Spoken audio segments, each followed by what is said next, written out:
Hello guys, welcome to our YouTube channel Mr and Mrs Sinha.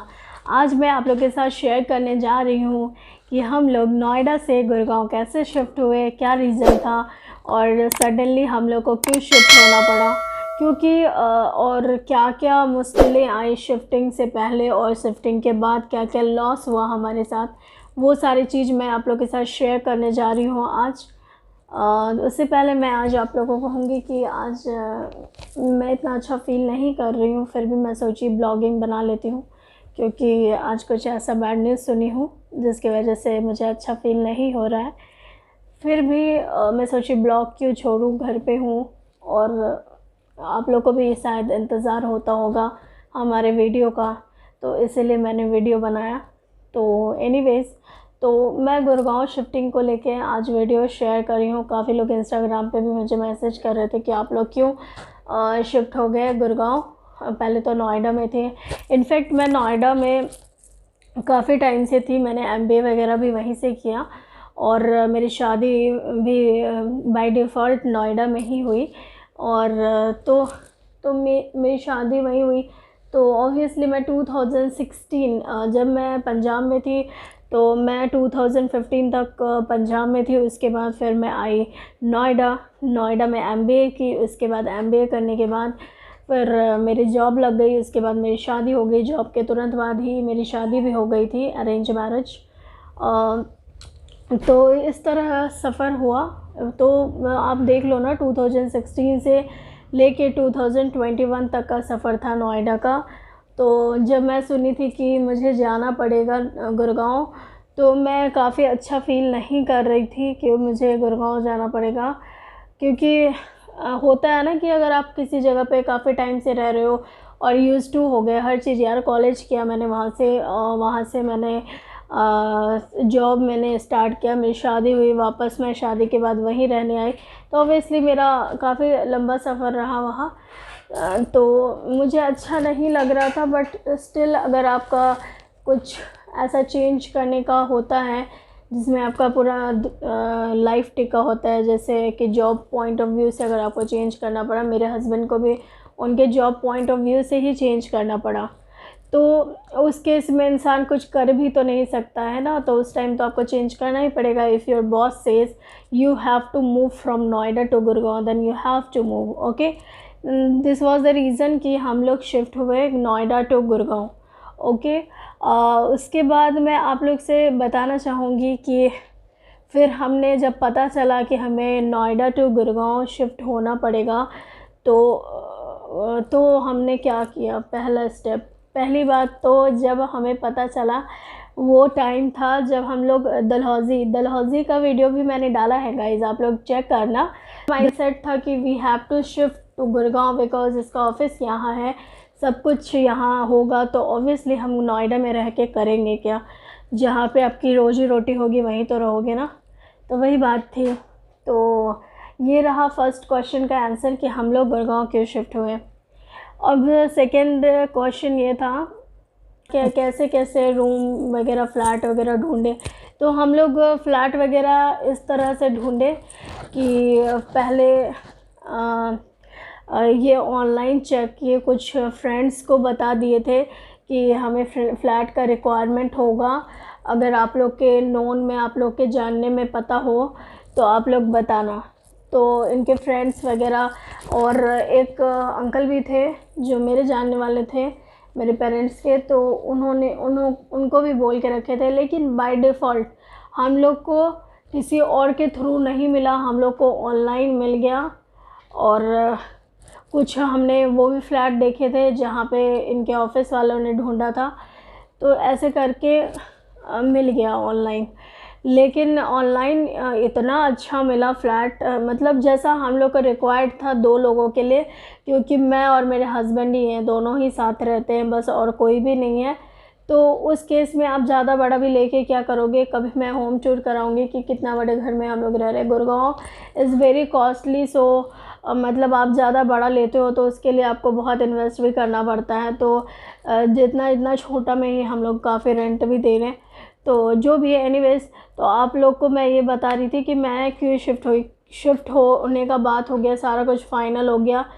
तो हम लोग फरवरी में लास्ट 26 फ़रवरी को शिफ्ट हो गए। उसके बाद शिफ्ट तो हो गए, लेकिन उसमें क्या क्या प्रॉब्लम आई।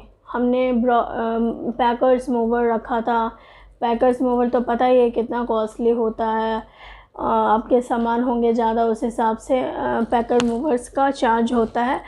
ये सब तो पता ही है आप लोग सबको, जो शिफ्टिंग वगैरह की होंगे। हमने तो काफ़ी शिफ्टिंग की है आफ्टर मैरिज, तो हमें तो पता ही है कितना चार्ज लगता है, काफ़ी इन्वेस्ट हो जाता है। तो ऐसे शिफ्टिंग हुई। उसके बाद क्या हुआ, शिफ्टिंग में जब हमने पैकर मूवर वगैरह 4-5 पैकर मूवर से बात की, जो रीज़नेबल लगा उन लोगों से हमने फ़ाइनल कर लिया।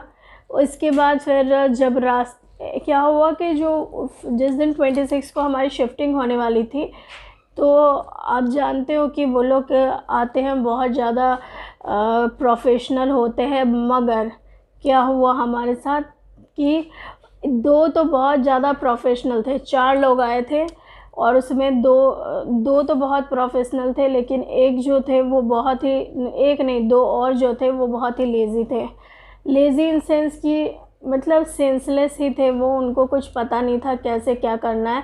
एक्चुअली उनकी भी गलती नहीं है, जो पैकर मूवर्स वाले होते हैं वो कम रेट में रख लेते हैं और उनको ट्रेनिंग नहीं देते हैं। That is the reason. मुझे ऐसा मैंने एनालाइज़ किया, बाकी क्या रीज़न था भगवान ही जाने।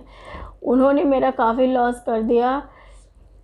मैंने अपने फर्स्ट रिंग सेरेमनी एनिवर्सरी पे मैंने 1-2 चीज़ बनवाए थे, वो सारा मेरा तोड़ दिया। मैं बहुत सुंदर सा फ़ोटो फ्रेम बनवाई थी कोलाज वाला, वो इन्होंने तोड़ दिया और काफ़ी बुरे तरीके से तोड़ दिया। पैर डालकर ऐसे जैसे नहीं होता है घिस देते हैं, वैसे टाइप का तोड़ दिया इन्होंने।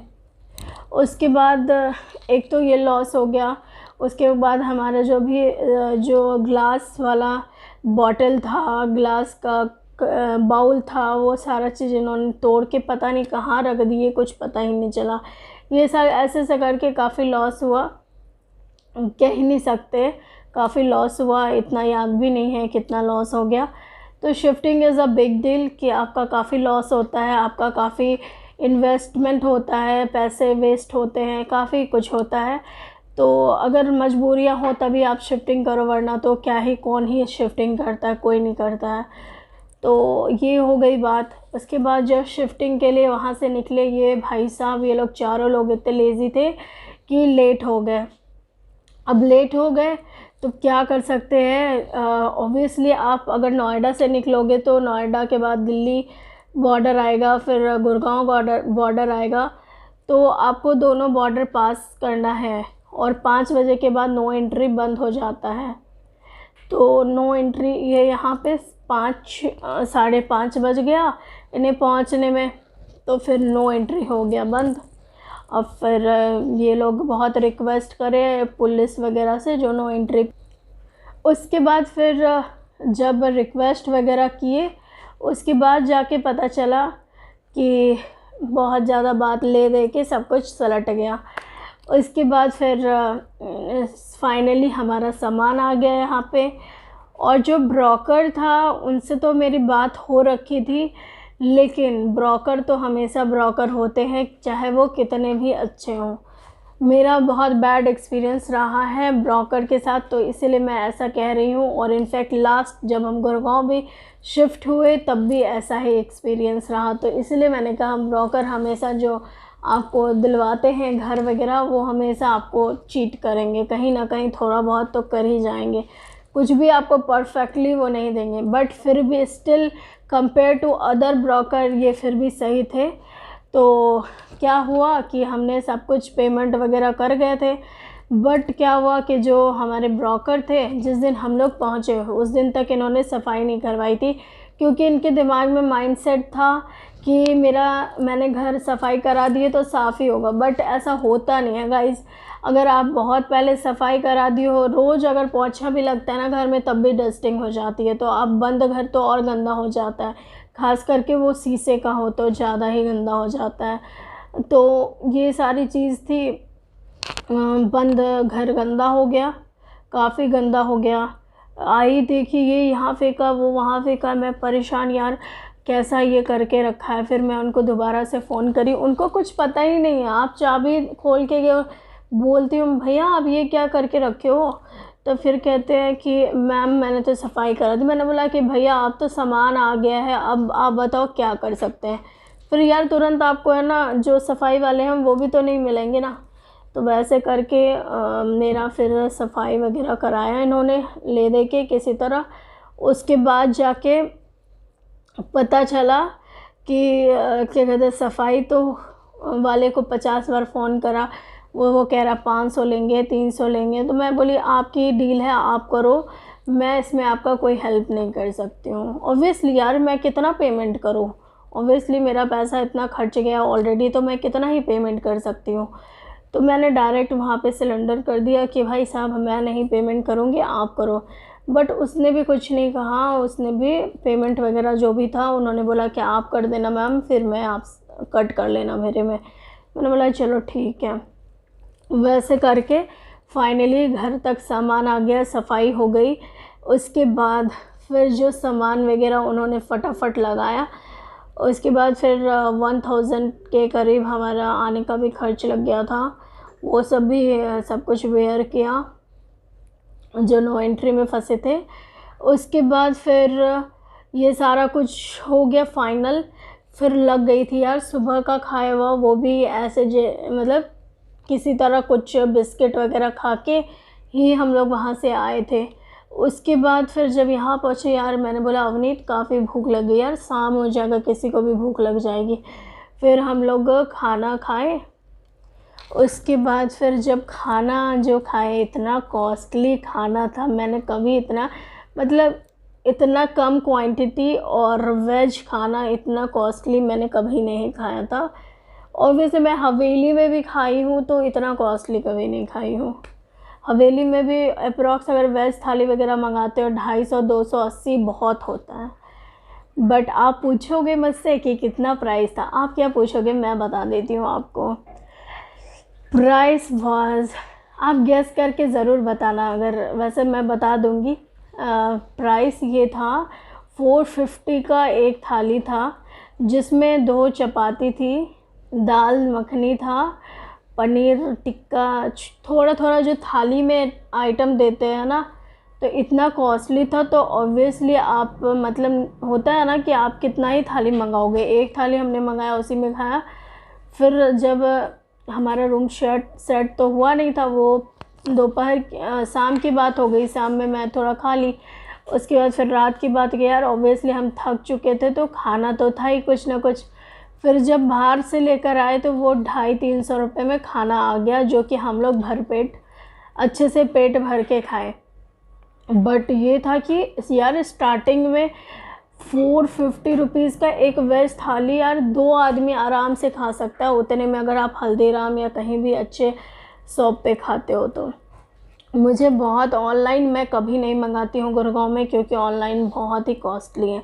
ऑनलाइन मैं उस केस में मंगाती हूँ गाइस जिस केस में मैं उस शॉप पे पहले गई हूँ खाने के लिए और उनका टेम्पलेट मेरे पास है, तो उससे थ्रू मैं मंगा लेती थी कोरोना से पहले। कोरोना भाई साहब आ गए हैं तो कोरोना में तो कुछ बाहर खाना ही नहीं है, और ऊपर से डाइटिंग भी हो रही है, एक्सरसाइज भी है, तो ऑब्वियसली डाइटिंग तो करना ही है।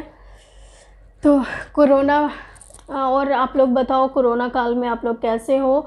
बहुत ही डेंजरस है, क्या ही बताऊँ, बहुत बेकार लग रहा है।